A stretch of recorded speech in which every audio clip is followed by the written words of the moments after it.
Hello and welcome to today's video. Today I'm reviewing another pen from Monteverde.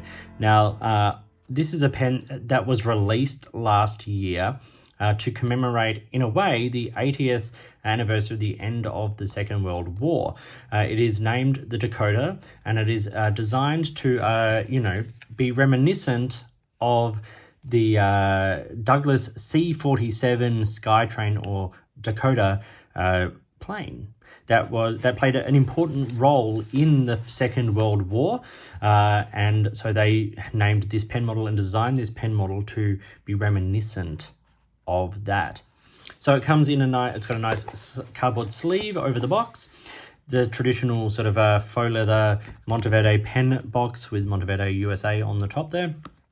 And then you open that up, and in here is the Dakota. Now, I have the black version of this pen, but there are a number of different versions available, including a very nice sort of army green sort of style one. But let's talk about the parts and features of this pen, do a writing sample, and then talk about some pros and cons. So starting at the top of the pen, you see there's a propeller there on the top finial. The cap swells out and then is straight to the cap band. The clip is very stiff.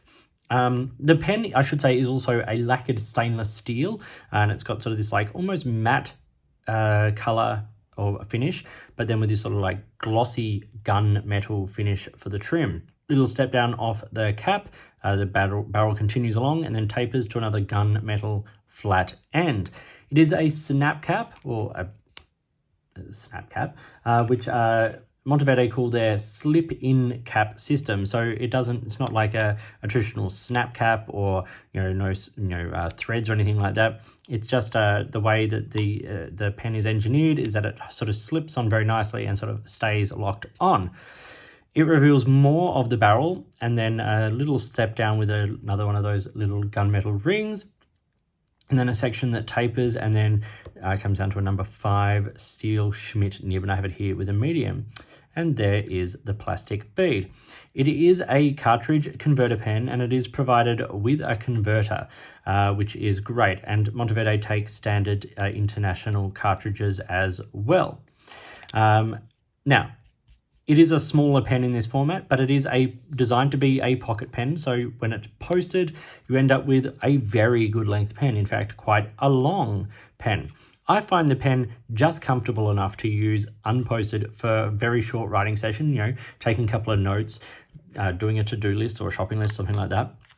But for longer writing sessions, the length of that just feels a little bit more comfortable. It feels a bit more relaxed, and the balance is still pretty good. So I'm a big fan. I'm a big fan of this pen model. I'm a big fan of how this pen writes, and of the general sort of shape and design. And if we look at that image on the box again, you can kind of see where they were going with this pen design, emulating the lines of the Douglas C-47 plane, in the shape of the fuselage and everything. It's good.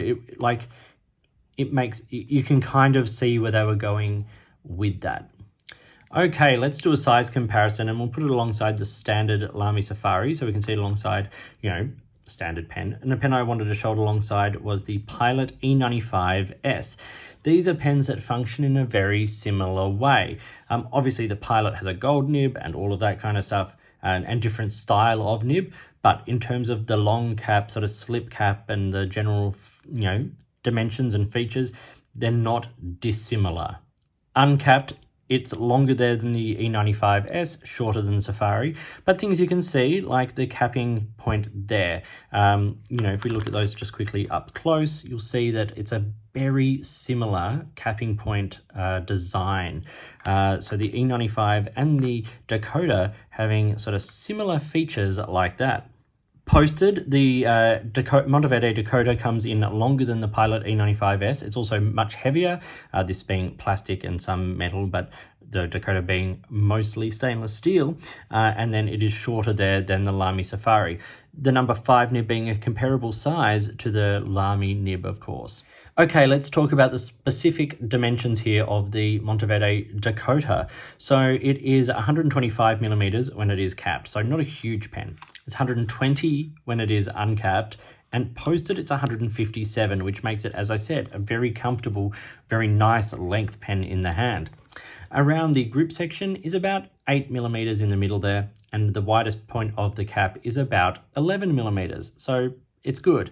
The whole pen weighs 29.5 grams, 9.5 in the cap and 20 in the body. So when you do post it, because it posts deeply and securely, and because the weight balance is primarily in the body of the pen, the balance remains really nice in the hand.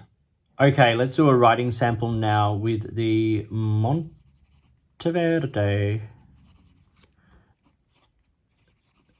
Dakota fountain pen. This has a number 5 Yovo steel nib, and this is a medium. It's not the broadest medium I've ever written with, but it's perfectly fine. The ink today is a Colorverse ink, and it is the from the Apollo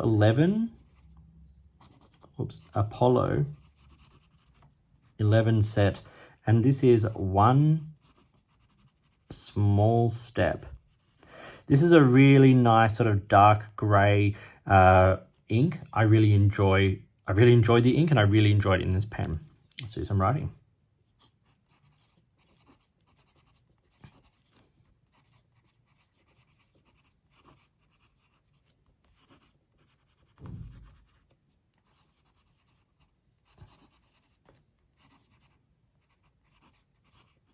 Now, it's not the wettest pen on the market, but it is perfectly wet enough.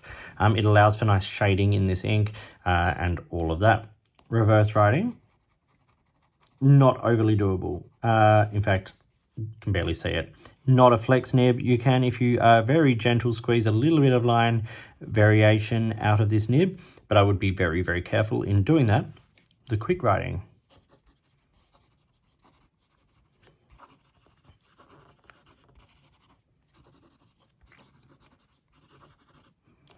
Like, it's fine. It keeps up. I've had no issues with it, no skips or anything like that. It's fine. It's just not the sort of the wettest pen going around, but that's absolutely okay. It writes very, very well. So yeah, it writes well. It's smooth. It's reliable. I've never had issues with hard starts or anything like that. I've had a couple of different inks in this pen, and they've all performed well enough. It's just a nice sort of everyday writer. It's reliable enough that if you do carry it in your pocket and you go to take it out and away you go, it's perfectly usable every time. Like, it posts securely, it caps securely. There's a lot to like here. So what does the Monteverde Dakota cost? Well, at the moment, there's not a whole lot of Australian retailers with this pen. So the US price is about $60. Which puts it in a pretty okay price point, but it's not inexpensive.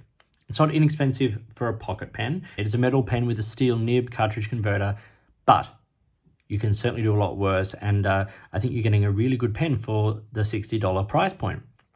So what are the pros and cons? So in terms of cons, the two I have, firstly, are that the clip is exceptionally stiff. I've not had a whole lot of issue getting it over things thanks to the little, little lift on the end there. But if it's going onto something like an elastic or anything with give, it does want to sort of drag that along with it. The other issue I have is just simply is that the grip section feels a little bit thin. I wouldn't mind just a couple of millimeters wider on that grip section to give like a bit more balance between the length of the pen and the girth in the hand. That would just be my dream. Like, if they did like a max version of the Dakota where it was all just a little bit more chunky, I think that would be a fantastic pen. Some people might find it a little bit back heavy if you hold the pen far down, but I don't have that issue. It's just that there's a little bit of weight just up here that you do kind of feel in your hand. Pros. Okay, firstly, this is a really great option for a pocket pen. It's super convenient because there's no threads to uncap it or anything like that. It's just quick deploy, boom, you're ready to go. I love that. But also, because it has that little bit of length in it, if you wanted to write with this unposted, you absolutely can. Unless you've got really big hands, this is perfectly acceptable for sort of short to medium writing sessions. I have no problem with that at all. I think the nib is really nice.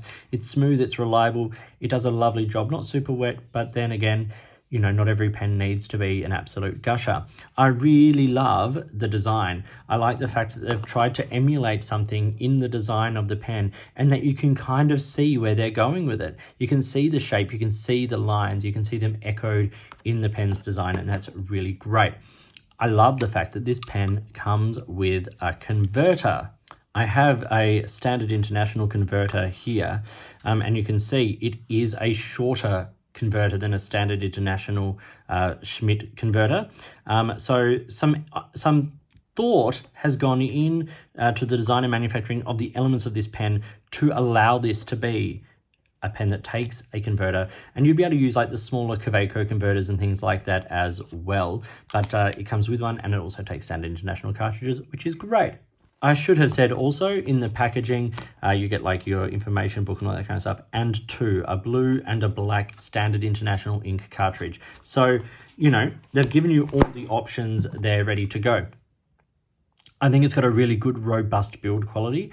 I really like the fact that it's metal body and it feels good, and also the fact that there's a good seal on the cap. It's never dried out or anything like that. So it seems to be a well-made, well-thought-out pen, and a pen that symbolizes exactly what they wanted it to, but also is super practical and writes really, really well. So lots to love here about the Monteverde Dakota fountain pen. I hope you found this video interesting and useful. Please like and subscribe, hit the notifications button, all that kind of stuff.